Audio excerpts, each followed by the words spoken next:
Namasté, c'est Fred Lisée, l'animateur du NEC, le New Explorer Challenge, le concours national des créateurs explorateurs de voyages immersifs pour la nouvelle génération.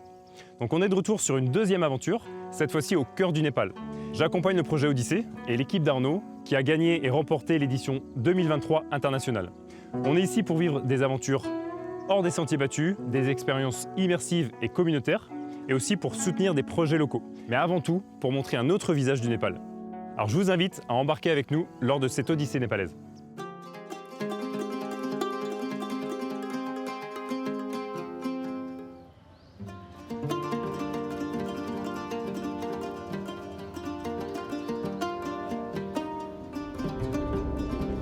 Remettons un peu de contexte. Moi, c'est Fred Lisée, le créateur du NEC, un concours national visant à récompenser chaque année les meilleurs projets de voyage immersif à impact positif, le New Explorer Challenge. Par groupe, des centaines d'étudiants en tourisme s'affrontent pour la première place du NEC. Les gagnants remportent une bourse pour financer leur voyage de repérage et aller tester leurs projets sur le terrain. Cette bourse, c'est un partenaire qui la finance. Et pour cette édition 2023, le sponsor, c'est Altai Travel, une agence en ligne spécialisée dans le voyage outdoor sur mesure. Et le projet gagnant, c'est l'équipe Odyssée, qui propose une immersion de 15 jours au Népal. À son initiative, 4 futurs professionnels, Charlotte, Anaïs, Justine et Arnaud. Malheureusement, pour plusieurs raisons différentes, seulement Arnaud a pu se rendre disponible pour ce voyage de repérage. On avait donc de la place avec nous, c'est pourquoi on a invité mon ami Anthony Verlaine. Aventurier professionnel, il vient en tant qu'ambassadeur du NEC, dans le but de vivre ce voyage Odyssée et de partager son ressenti. On sera également accompagné de Paul, photographe vidéaste spécialisé en vidéos de voyage et d'aventure, et qui va nous permettre de documenter le projet.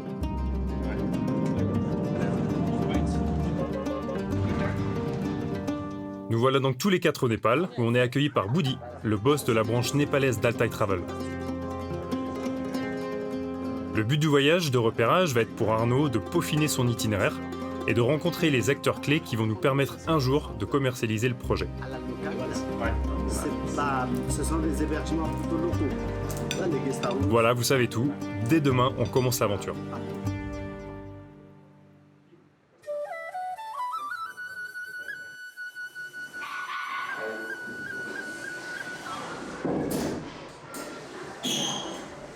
Alors, première nuit au Népal.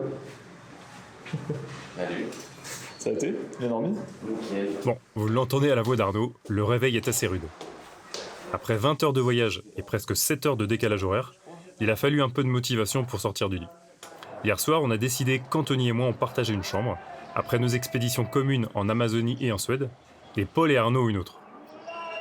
Et ça tombe bien parce que le plus jeune des aventuriers, il ronfle. Ça les gars? C'est 1 heure pour arriver? C'est 1 heure pour arriver ça? Plus mon temps, Anthony il est encore au lit. Par contre, cette vue. Wow. Je crois que c'est le monastère où on va demain. Ouh, Pas là-bas, à là. gauche, à droite. Waouh. Tu vois là, effectivement, t'as tu pas à gauche. Et après, This is a monkey temple? Is it Namo Buddha? No, it's not here. Comme nous le fait remarquer notre premier hôte népalais, on connaît encore peu de choses à la ville, sa culture et son patrimoine. Et c'est clairement l'objectif de la journée. On va arpenter ses rues et découvrir les merveilles qui s'y cachent. Non, en Écosse, tu sais, je dormais en Irlande. On en profite pour bien discuter sur les attentes de chacun, parce qu'Anthony, Paul et Arnaud se connaissent seulement depuis hier. Et ils s'apprêtent à partager une dizaine de jours ensemble. Je filme. Mange pas de la saucisse, je filme. Bienvenue dans la première étape de notre voyage au Népal, Katmandou.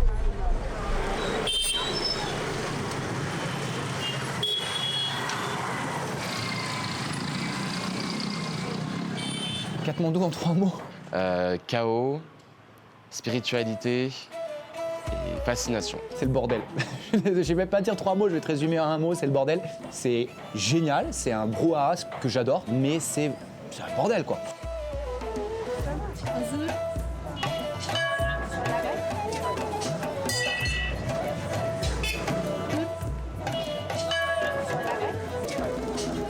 Gros dépaysement dès qu'on arrive dans les rues de Katmandou. Il y a vraiment une stimulation de tous les sens, les couleurs, les odeurs, les bruits, les sons. Ça fait beaucoup de choses à emmagasiner. Des gens souriants, très chaleureux. On se rend compte tout de suite de la différence culturelle. C'est très, très, très enrichissant. Katmandou, au-delà d'être une fourmilière de bruit et de couleurs, c'est aussi et avant tout la capitale économique, politique et religieuse du pays. Plus d'1,5 million de Népalais y vivent, perchés à 1400 mètres d'altitude dans les contreforts de l'Himalaya.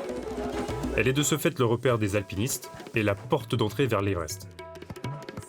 Mais pour nous, l'Everest, ça sera peut-être pour une prochaine fois, car ce n'est pas le but de notre venue.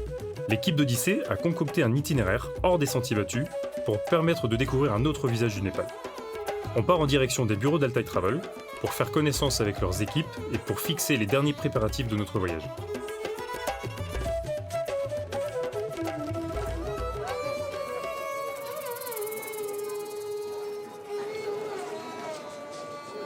Le Népal est un pays majoritairement hindouiste et bouddhiste. La religion se trouve à chaque coin de rue. On termine donc cette première journée par la visite du temple de Bodhnath Stupa. Cet impressionnant colosse blanc, classé au patrimoine mondial de l'UNESCO, est un symbole de la foi bouddhiste et un centre de pèlerinage pour les fidèles du monde entier. Les pèlerins déambulent autour du temple en récitant des mantras et en faisant tourner les moulins à prière.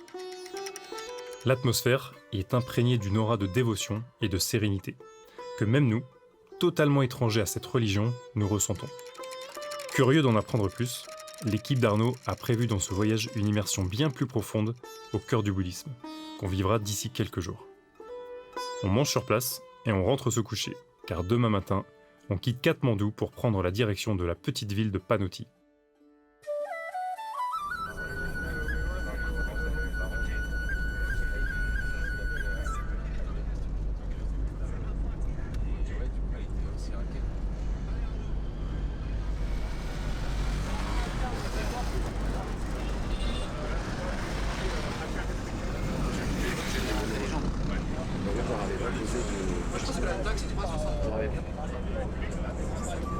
Le deuxième jour, on est arrivé du coup dans la community homestay de Panoti, qui est une communauté locale gérée essentiellement par des femmes. Pour le NEC, l'immersion et la contribution locale sont des notions très importantes. Et c'est pour ça qu'Arnaud nous a emmenés ici. À Panoti, il existe une communauté qu'il fallait absolument qu'on rencontre. La Community Homestay Panoti.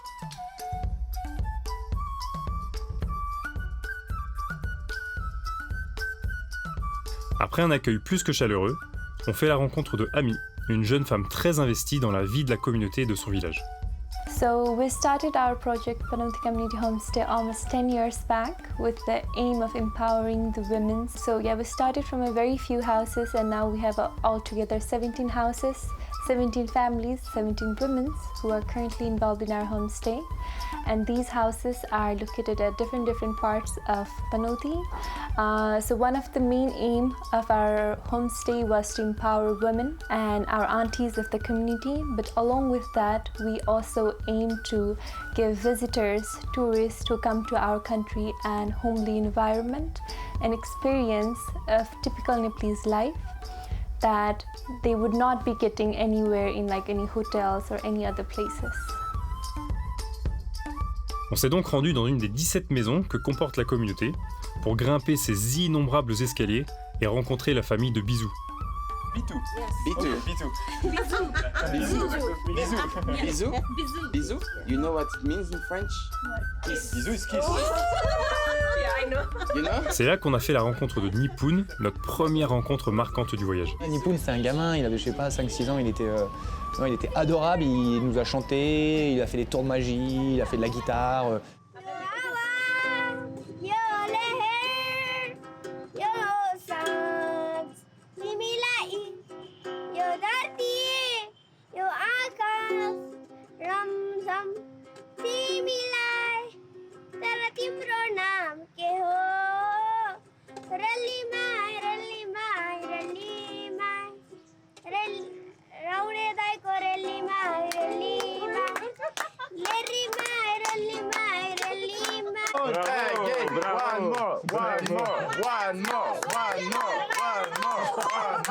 Ah, il a tout donné là.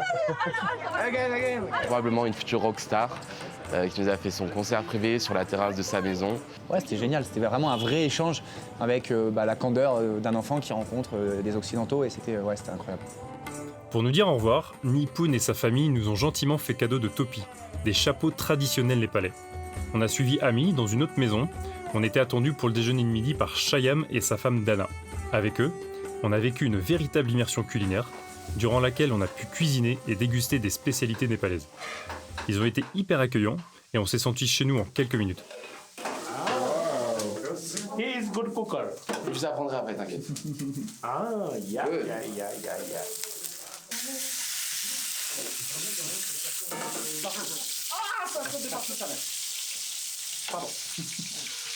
But I put little salt. Okay. Little salt. Not too much spicy, hein. En mangeant, on apprend que Shyam et Dana font partie des premiers à avoir rejoint la communauté. Et Shyam a bien voulu nous en dire un peu plus sur leur vision des choses. Namaste to everybody. My name is Shyam Hari Adhikari and welcome to Panoti Community Homestay. Before nearly 10 years ago, we start this Panoti Community Homestay. At the time, we start only for 8 houses. Normally in Nepal, the gents they have some business and some service and they are do something, but the women are only for housewife. We have give the women in power. Why they are coming in Nepal? We have a lot of cultural things. We try to share Nepali culture, Nepali festival, Nepali like a jatra, like this. We try to share them guests.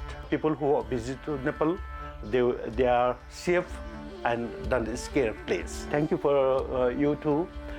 You give the opportunity to forward presentation and you are in my home place. C'est une expérience qui colle vraiment au projet Odyssée parce que on souhaite vraiment intégrer dans notre circuit ces contacts avec les locaux. Le fait d'être accueilli comme ça, c'est très intéressant. On voit ici les familles vivent très modestement, très humblement. Et ça ne les empêche pas pour autant d'être très heureuses. Ça remet beaucoup en question aussi. Ce que j'ai aimé dans cette immersion avec les locaux, c'est que c'était pas joué. Dans tous les villages ou toutes les maisons où on a pu être accueillis, je suis allé cuisiner avec des gens, on a fait de la balançoire, on a coupé du riz. Mais tu voyais que c'était vraiment naturel et que c'était, je le répète souvent, c'est la main sur le cœur, les gens qui ont souvent le moins qui donnent le plus, quoi. Pour Arnaud, c'est validé. Il faut que Panoti fasse partie des étapes du parcours. On part en fin de journée, s'enfoncer plus à l'est dans le pays, avec un but bien précis. D'ailleurs, à partir d'aujourd'hui et pour le reste du voyage, on est rejoint par un personnage clé du projet, Khadga. Namaste. Arnaud. Khadga, c'est un peu comme notre grand frère sur place. Il est guide pour Altai Travel et va grandement nous faciliter la vie pour découvrir le pays. Alors, il parle un peu anglais et français, mais il s'est extrêmement investi pour nous. Et jamais on n'aurait pu vivre de telles immersions sans lui. On discute avec lui de notre itinéraire, on mange notre repas et on part dormir. Demain, on se lève tôt, très très tôt.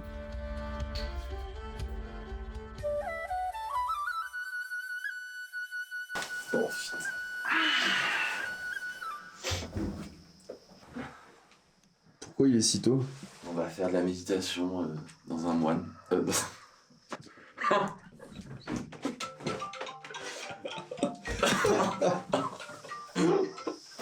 Alors ce qu'a voulu dire Arnaud, c'est qu'on va avoir la chance de participer à la prière du matin dans un monastère bouddhiste. À l'heure où le soleil se lève, on quitte notre logement pour nous rendre en salle de prière. Avant de rentrer, on retire nos chaussures, on se tait, et on se laisse transporter par l'impressionnante énergie que le lieu et ses habitants dégagent.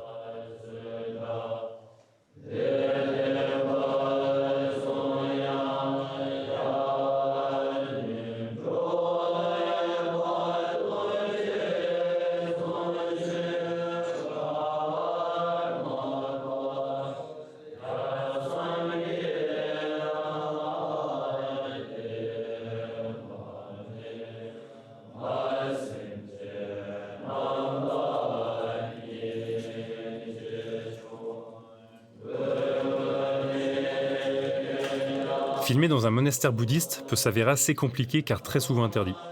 pour éviter entre autres de déranger les moines pendant leurs prières.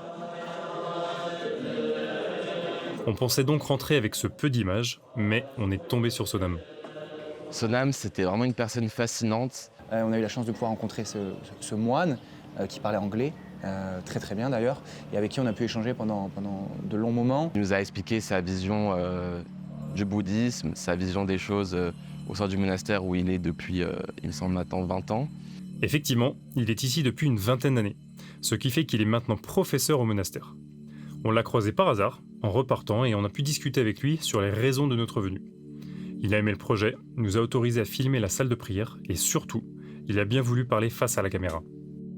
Firstly, I would like to say Tashitele, welcome to Namo Buddha and welcome to Nepal. My name is Kama Tokje. It sounds like a Tibetan name. It seems like 2006 I just came from Tibet.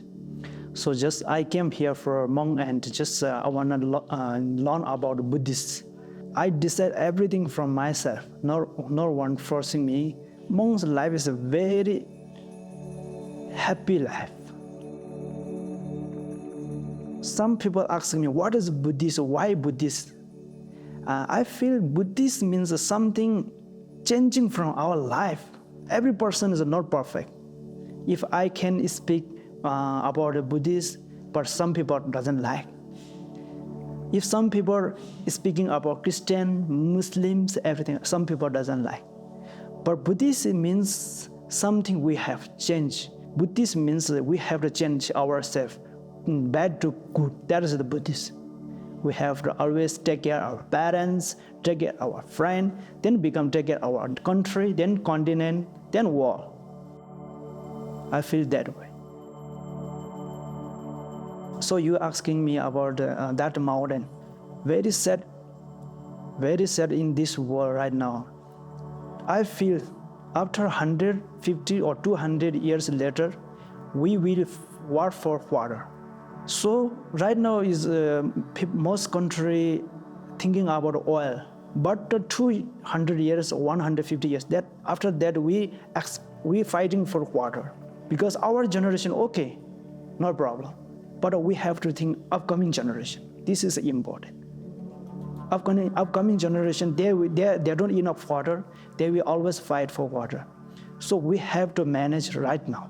In monastery, I'm philosopher, I'm Buddhist monk, but I don't enough. That's the only Buddhist way. I have to practice work for environment. So that's why I'm take care environment in Namo Buddha.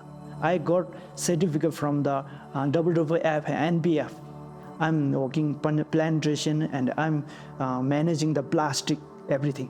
This is what I can do for monastery, what I can do for our country, what I can do for this war. It starts from myself. Lots of male, female, they have lots of clothes in their room, but they don't use. You buy, you use. You think I'm very clean, but I wear this is 5 years. How? Sometimes it's removing the color.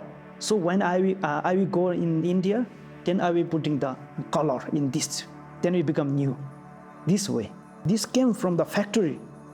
The factory there have the loss of air pollution. This goes to the Himalayan side. Then all Himalayan destroy. This effect to not only Himalayan side. This all effect to the all country. So enough. We depend on other country. We depend on other people. We depend on the animals. If you want to save, you have to save another. Manage everything. Just limit. Be limit. This is I want to say best way. Sorry for my English, but this all came from my heart and just my experience, what I did, and I will do continue in. I always think for world and think for Nepal and think for our village. So you have to also start the same as like this. Thank you. Sonam, on aurait pu rester des heures entières à l'écouter. Sa sagesse et sa vision du monde nous ont tenus en silence pendant de longues minutes. Après un déjeuner typique népalais, on part marcher sans but précis autour de notre logement. L'après-midi, on est parti se balader avec notre guide Kadga. Et au milieu de nulle part, on est tombé sur un petit groupe de jeunes qui jouent au foot. Donc du coup, on a fait ça, on allait jouer avec des gamins là. Et en fait, le football, c'est un langage universel.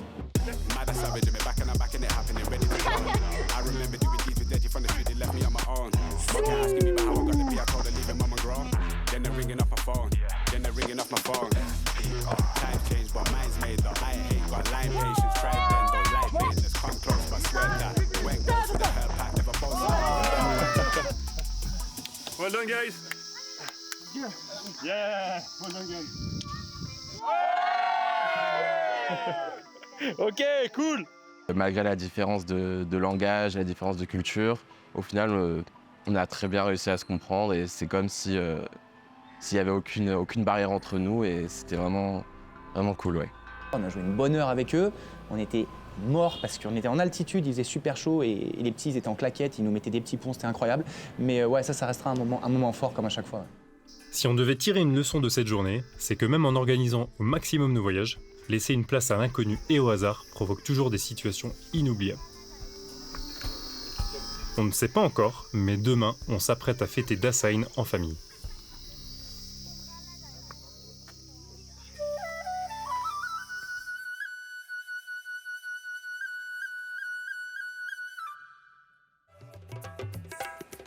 Vu à quel point le match d'hier a été rude, quelques étirements s'imposent au réveil. Aujourd'hui, la journée risque d'être longue, c'est la fête de Dasein au Népal.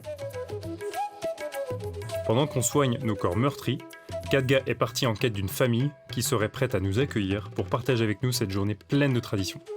On a eu l'extrême chance de pouvoir arriver au Népal en plein cœur de la fête Dasein, qui est la fête religieuse la plus importante au Népal. On a été accueillis par une famille de locaux qui nous ont invités chez eux, le cœur sur la main. Je pense pour moi c'est le moment le plus fort du voyage. Le matin, on est parti faire des courses, on a acheté des fruits, des boissons, des snacks qu'on a pu du coup offrir à la doyenne de la maison.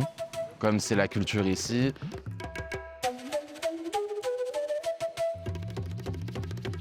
Au Népal, les personnes âgées sont très respectées et sont les maîtres de la famille. Ici, c'est Mitutapa qui a accepté de nous accueillir. On n'a aucune idée de ce qui nous attend. On se laisse transporter et guider par Kadga et par nos nouveaux amis. Dasein se fait en famille et pour la journée, il semblerait qu'on s'apprête à faire partie de la leur.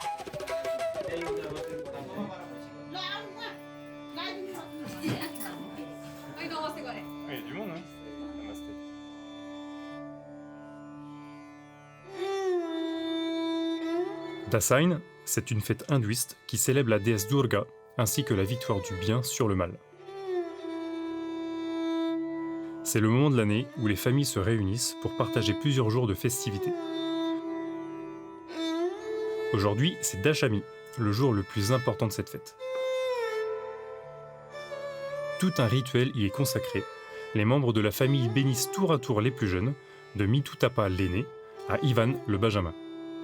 Ils récitent des prières en sornant le front de tikka, un mélange de riz, de yaourt et de colorant rouge.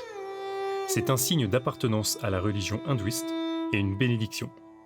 Et vu qu'au Népal, l'accueil est sacré, on a évidemment aussi droit au rituel.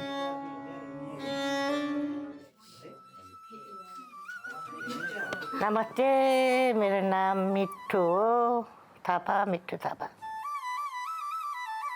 यही हो दसैँ अब द्वितीयको दिन डमरा राख्ने नवमीको दिन अष्टमीको दिन दुर्गा पूजा गर्ने अनि नवमीको दिन खसी पूजा गर्ने दशमीको दिन 9 दिन हुन्छ दुर्गाको जमरा अनि जमरा टिका लाउने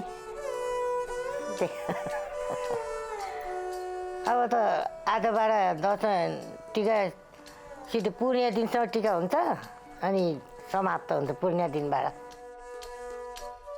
परिवारको महत्त्व हुन्छ नि अब बाहिर गए म परिवारहरू घर आएर जम्मा भयो भने धेरै रमाइलो हुन्छ अनि सबैजना छ एकजना मात्रै छैन भने नि जान परिवार सबैजना जम्मा भए नभएर हुँदैन नरमाइलो हुन्छ त्यही हो हाम्रो पनि अब त्यस्तै छोराहरू बाहिर गए बेलामा छोराहरू हुने कहाँ टिका लगाउने बेला भने जस्तो हुन्छ अनि हजुरहरूलाई पनि त्यस्तै भयो होला टिका लगाइदिए नि भनेर हामीले टिका मात्रै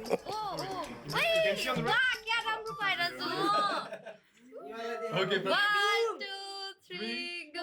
Happy birthday! super. Thank you.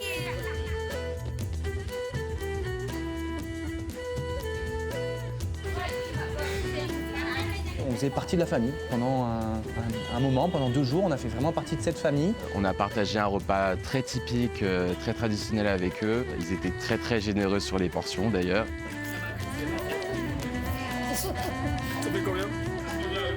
Ça restera, je pense, dans mon top 5 de mes plus belles rencontres. Ouais. C'était très très très fort.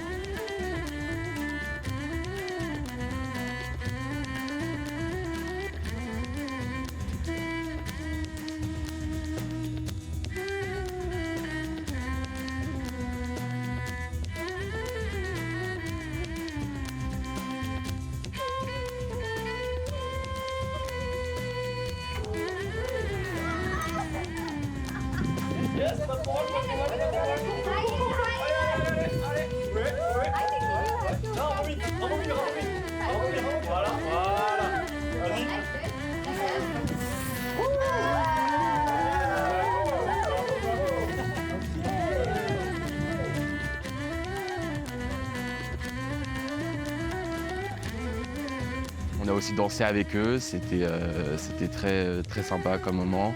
Le soir, on allait se balader le long du fleuve Trishuli avant de rentrer chez eux pour de nouveau manger, jouer aux cartes. Donc vraiment une très très bonne expérience. C'est vraiment une famille qui nous a marqué, je pense, pendant ce voyage et avec qui j'espère garder un lien pour les années à venir.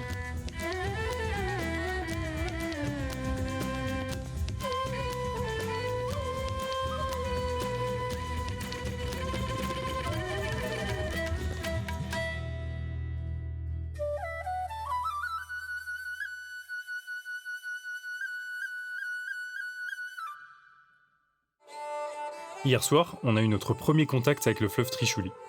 C'est autour de cette rivière que l'équipe d'Arnaud souhaitait baser son parcours, d'où le nom du projet Odyssée. C'est également là que le voyage intégrera une partie sportive et dépassement de soi, avec une activité bien particulière. Mais avant de nous y rendre, on a déjà une matinée plutôt mouvementée qui nous attend.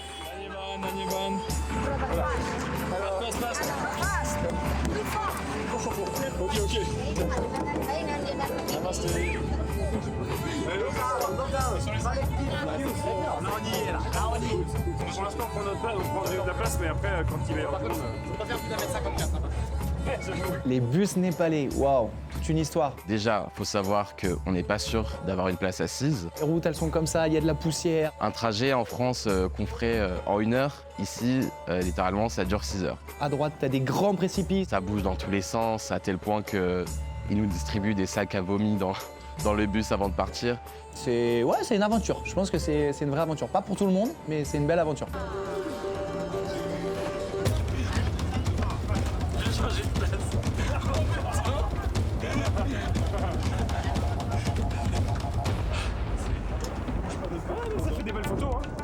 Les bus népalais, c'est avant tout un moyen d'immersion extraordinaire quand on voyage dans le pays. Leur inconfort et leur insécurité font que peu de touristes choisissent ce mode de transport. On se retrouve donc complètement plongé au milieu de la vie des locaux. Alors le temps de rejoindre les berges du Trishuli, on ouvre grand les yeux, on échange quelques sourires et on profite de l'expérience. Alors, Cocomba.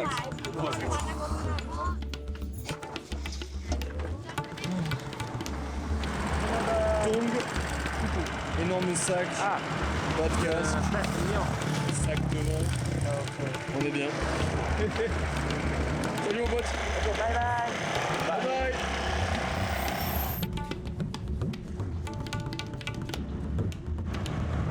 Okay, this way.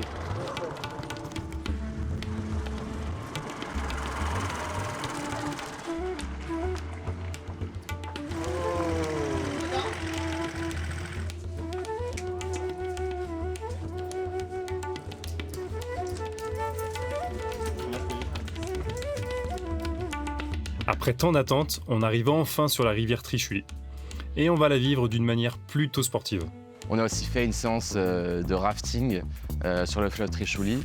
On avait un guide super, Mitoun, qui a géré ça de manière exceptionnelle. Okay, my name is Mithun. I'm a rafting guide. I'm from like a local area from Trisuli rivers. The rafting job is like, I feel like the water make you all the time refresh and I meet new people, so get more experience. En France, je pense pas qu'ils auraient laissé partir des gens comme ça, sans leur demander leur niveau et tout. Il y avait en plus notre guide, c'est la première fois qu'il montait sur un bateau. Il y avait quand même des bons rapides, hein. On a bien bu la tasse.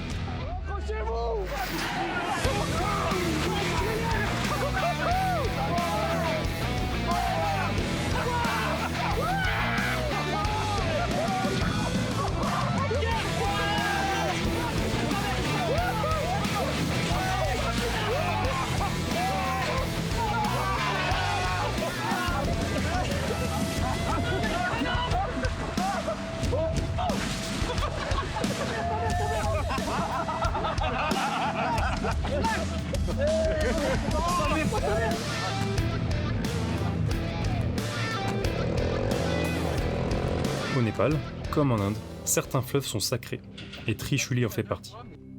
On ne se rendait pas vraiment compte de l'importance que ça pouvait avoir pour les Népalais, jusqu'à ce qu'on aperçoive cette scène. So like mostly the area of Trisuli, Hindu peoples like that they believe that if people dead, they burn on the like close to the rivers, and they believe that the dead body goes to the heavens. That's why they burn close to the rivers, because this is a holy river too. That's why. So this is main source is from like is a glacier water. It's from Langcha Himalaya.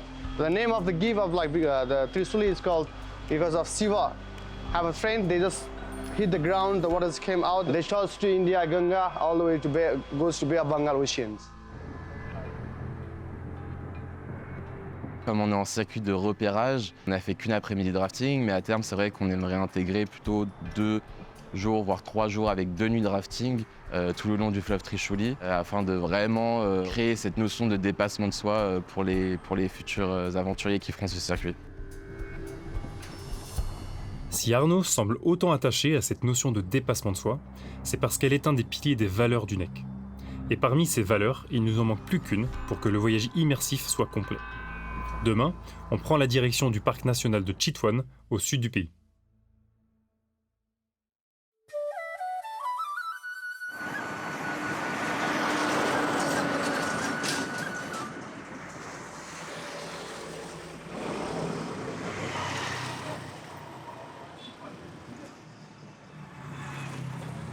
C'est les derniers jours de voyage, et on quitte le fleuve et ses villes pour s'enfoncer dans un décor encore plus vert et luxuriant.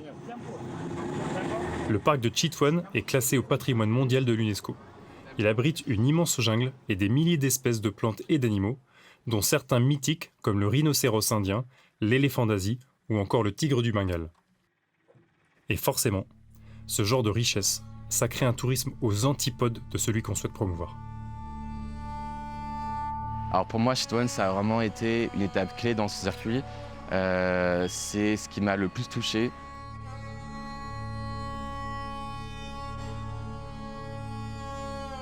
Il y a beaucoup de tourisme à dos d'éléphant.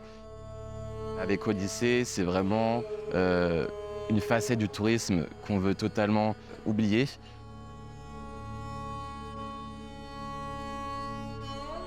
Du coup, on est parti à la rencontre d'une ONG, Stand Up for Elephant, tenue par une Française, Floriane, qui vient en aide justement à des éléphants dans le cadre de leur fournir les soins et l'attention nécessaire pour leur bien-être. Je m'appelle Floriane Blo, je suis cofondatrice de l'association Stand Up for Elephants. J'ai une formation d'assistante vétérinaire et de soigneur animalier. J'ai bossé en parc zoologique avec les éléphants asiatiques pendant plusieurs années. Et rapidement, j'ai voulu voir ce qui se passait avec les éléphants en Asie, dans leur pays naturel. J'ai eu l'occasion de travailler en Inde pendant presque 2 ans, dans un sanctuaire où ils faisaient de la réintroduction d'éléphants captifs. Et ensuite, je suis allée au Népal en 2013 pour la première fois, pour voir un petit peu la situation des éléphants captifs ici à Chitwan. Et je ne suis jamais partie, donc ça fait maintenant 10 ans. Si Floriane n'est jamais partie, c'est parce qu'elle a monté son association ici, avec 2 autres personnes. Stand Up for Elephants vient en aide aux éléphants captifs du Népal, en leur apportant entre autres de la nourriture et des soins gratuits. Ils font aussi de la sensibilisation dans les écoles du pays et créent une économie locale avec les agriculteurs de la région et les femmes du village. Mais Stand Up for Elephant, c'est aussi et avant tout un sanctuaire qui accueille 2 éléphants. Je vous présente Eva et Lamo.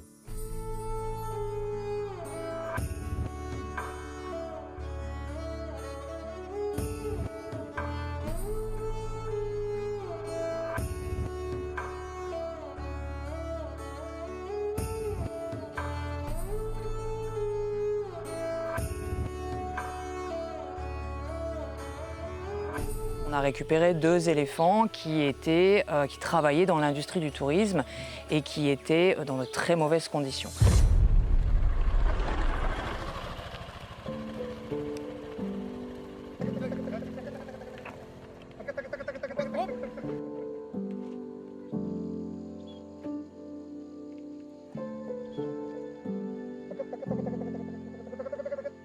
En fait, ce dont on ne se rend pas vraiment compte, c'est qu'il faut voir tout ce qui se passe dans les coulisses. Quand on va faire sa balade à dos d'éléphant, ça va durer 1 heure ici au Népal. On est dans la jungle. On pourrait se dire, bon, ils doivent s'occuper correctement de leurs éléphants, ils les nourrissent sûrement correctement. Mais en fait, non. Ces éléphants sont gardés en ville, dans un milieu qui n'est pas du tout adapté, qui est bruyant, en plein milieu des hôtels, en plein milieu de la ville. Ils vont être mal nourris. Un éléphant, ça mange tout un tas de végétaux différents et ceux-là, ils sont mal nourris, ils sont juste nourris avec une paille de riz qui n'est pas très bonne. On va avoir aussi 0 contact avec les congénères alors que c'est des animaux super sociaux, donc ils les gardent de façon isolée. Quand ils ne travaillent pas, ils sont enchaînés, pied avant, pied arrière, très courts, 0 mouvement possible et 0 temps libre. Il n'y a jamais de liberté, il n'y a jamais un moment où ils se disent bon, on va les laisser 30 minutes se balader. Également beaucoup de violence et des soins vétérinaires qui ne sont pas adaptés aussi. Beaucoup de violence, pourquoi? Parce que forcer un animal énorme et aussi intelligent qu'un éléphant à faire quelque chose qu'il n'a pas envie de faire tous les jours de sa vie, 100 jours de repos jusqu'à ce qu'il meure, l'éléphant régulièrement essaye de se rebeller, essaye d'attaquer et ça, pour les contrôler, ils sont obligés d'utiliser la violence. Donc c'est vraiment cette industrie touristique qui force l'éléphant et le maout à se retrouver dans une position de violence et de maltraitance. Donc c'est vraiment pour ça qu'on est ici et c'est pour ça que c'est pas bien de faire une balade à dos d'éléphant en 2023 au Népal en tout cas.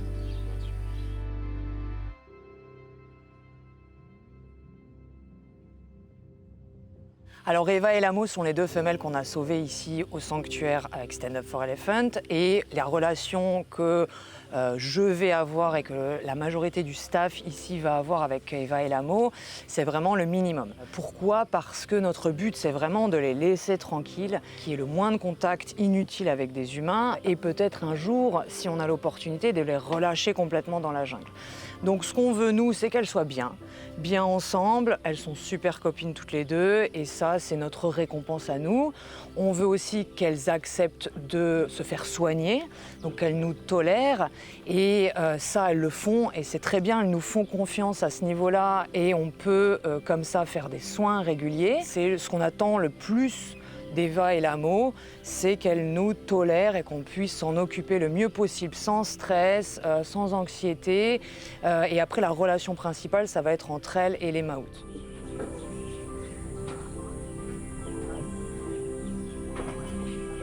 Les maouts ici sont vraiment clés, ils ont vraiment une position super importante et on essaye de les valoriser au maximum.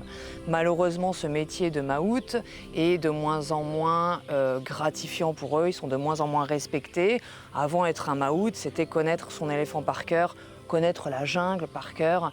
Maintenant, on peut dire que c'est plus vraiment des maouts, c'est juste des conducteurs d'éléphants. Ils sont vraiment là pour amener les touristes d'un point à un point B. Il y a un savoir qui est en train de se perdre malheureusement de façon très rapide et ça, c'est un drame.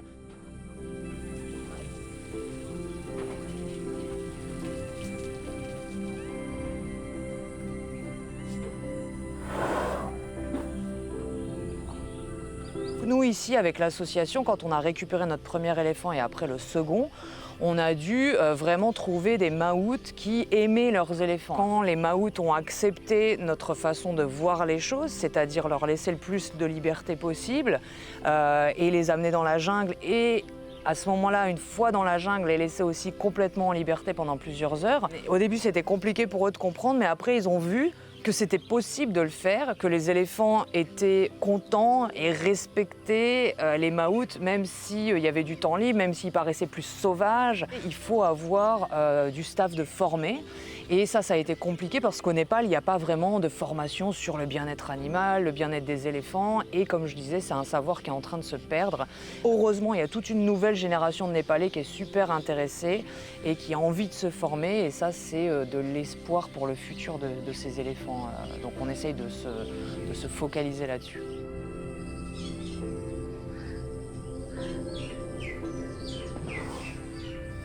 Alors si vous voulez aider Stand Up for Elephant, c'est le moment. Là, notre but, c'est de bouger si possible dans la jungle. C'est pour ça qu'en ce moment, on est en train de faire une grande campagne de récolte de fonds pour pouvoir transférer le sanctuaire. Une fois le sanctuaire transféré, bien sûr, Eva et Lamo vont bouger et on va pouvoir accueillir d'autres éléphants. Et le but, c'est vraiment, alors on ne va pas pouvoir tous les sauver, peut-être, mais je pense pas, mais c'est vraiment d'essayer de convaincre les autorités de confisquer des éléphants et de les donner à l'association pour qu'on s'en occupe.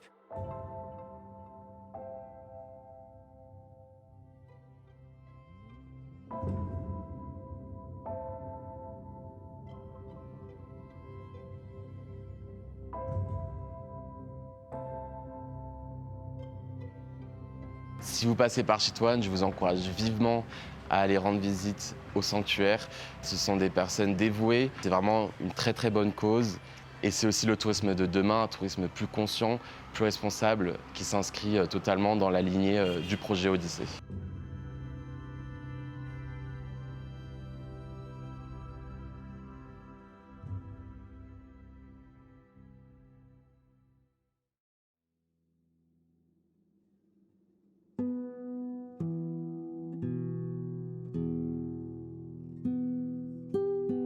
Finalement, Stand Up for Elephant, c'est une belle manière de conclure ce voyage de repérage.